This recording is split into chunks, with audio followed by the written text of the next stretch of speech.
ప్రజల ఆస్తులకు భద్రత లేని ఏపీ ల్యాండ్ టైటిలింగ్ యాక్ట్ రద్దు చేయాలని కాకినాడ బార్ అసోసియేషన్ న్యాయవాదులు 5వ రోజు రిలే నిరాహార దీక్ష నిర్వహించారు. ఈ సందర్భంగా సీనియర్ న్యాయవాది జవహర్ అలీ మాట్లాడుతూ ఏపీ ప్రభుత్వం చీకటిలో తీసుకొచ్చిన ఏపీ ల్యాండ్ టైటిలింగ్ యాక్ట్ వల్ల ప్రజల ఆస్తులకు భద్రత లేదని తెలిపారు. ఈ చట్టంలో ప్రభుత్వం నియమించిన అధికారులకు సివిల్ చట్టం పట్ల అవగాహన లేకుండా ప్రజా ప్రతినిధులు చెప్పు చేతుల్లోనే వారు పనిచేసి ప్రమాదం ఉంటుందని అన్నారు. ఇక ఆస్తి విషయంలో తగాదాలు వస్తే కోర్టుని ఆశ్రయించే హక్కుని కోల్పోతారని, ఆస్తి అమ్మాలన్నా కొనాలన్నా ఆస్తిపై అప్పు తెచ్చుకోవాలన్నా అధికారి అనుమతి ఉండాలని అధికారులు తెలిపారని, ఇక ఆస్తి పలానా వ్యక్తిదని అధికారి నిర్ధారణ చేసిన తర్వాతే 2 ఏళ్లలో సవాలు చేసుకోవాలి, లేదంటే ఆస్తిపై హక్కుని కోల్పోవడమే అని తెలియజేశారు.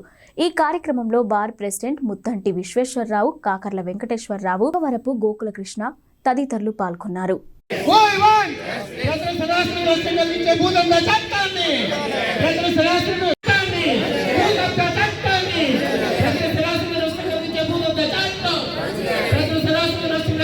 వస్తే నేను తీసుకెళ్తాను.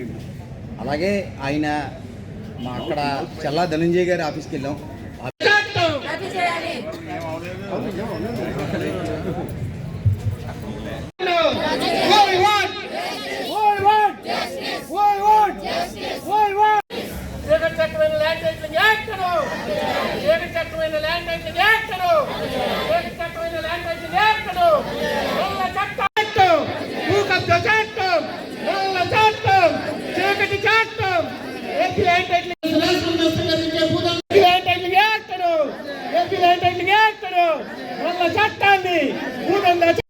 మనందరికీ తెలిసిందే, నీతి ఆయోగ్ కేంద్ర ప్రభుత్వం ఆదేశాల మేరకు భారతదేశంలో అనేక రాష్ట్రాలు ఉన్నప్పటికీ కూడా కేవలం 3 రాష్ట్రాల్లోనే ఈ చట్టాన్ని తీసుకురావడం జరిగింది.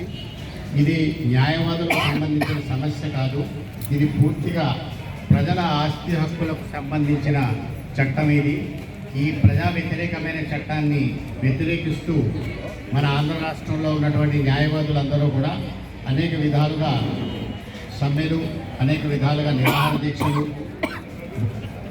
అలాగే కోర్టుల బహిష్కరణ చేస్తున్నారు. నిన్నటి నుంచి విజయవాడ బార్ అసోసియేషన్ వాళ్ళు కూడా రిలే నిరాహార దీక్ష ప్రారంభించారు. అంతకు ముందు నుంచి వాళ్ళు అబ్స్టైన్ అవ్వడం మొదలుపెట్టారు. ఈ నెలాఖరు దాకా కూడా వాళ్ళ యొక్క నిరాహార దీక్షని కొనసాగించే ప్రక్రియలో ఉన్నారు. ఇకపోతే రిట్ వేయడం విషయంలో చల్లా ధనంజయ గారిని నిన్న మాట్లాడడం జరిగింది. ఆల్రెడీ ఇప్పటికే 3 రిట్లు ఫైల్ అవ్వడం జరిగింది. అదోని బారు, అలాగే ఇంకో 2 బార్ల నుంచి ఫైల్ చేయడం జరిగింది. ఇందులో ఇంటరీమ్ రిలీఫ్ ఏం తీసుకోవాలన్న దాని మీద చర్చ జరుగుతుంది. ఎందుకంటే కేవలం రిట్ వేయడమే కాకుండా అర్జెంటుగా దాని మీద ఒక సస్పెన్షన్ ఆర్డర్ తీసుకోవాలి. ఆ సస్పెన్షన్ ఆర్డర్ తీసుకోవడానికి ఏం చేయాలి, ఇమీడియట్గా చట్టాన్ని సస్పెండ్ చేయమని అడగడం, హైకోర్టు వారు దాన్ని అనుమతించడం అన్నది చాలా కష్టమైన పని. జనరల్గా ఏ హైకోర్టు కూడా ఇమ్మీడియట్గా చట్టాన్ని పూర్తిగా పరిశోధన జరిపిన తర్వాత, పూర్తి అవగాహనతో వచ్చిన తర్వాత మాత్రమే దాని మీద స్టే కానీ సస్పెన్షన్ కానీ ఇవ్వడం జరుగుతుంది.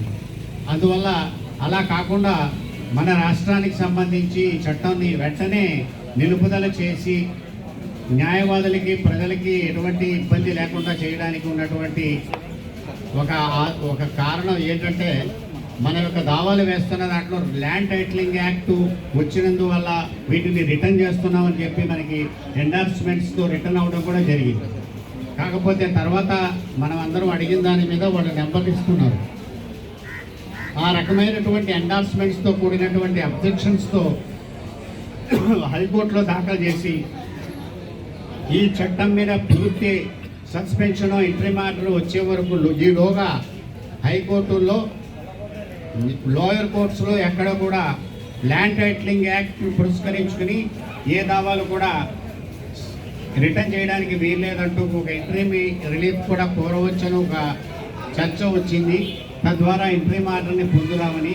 కాకపోతే ఇప్పుడు రిట్ తయారు చేయడానికి చాలామంది పెద్ద పెద్ద అడ్వకేట్ సీనియర్స్ కూడా ఆ ప్రయత్నంలో ఉన్నారు. వాళ్ళు చెప్పింది ఏంటంటే,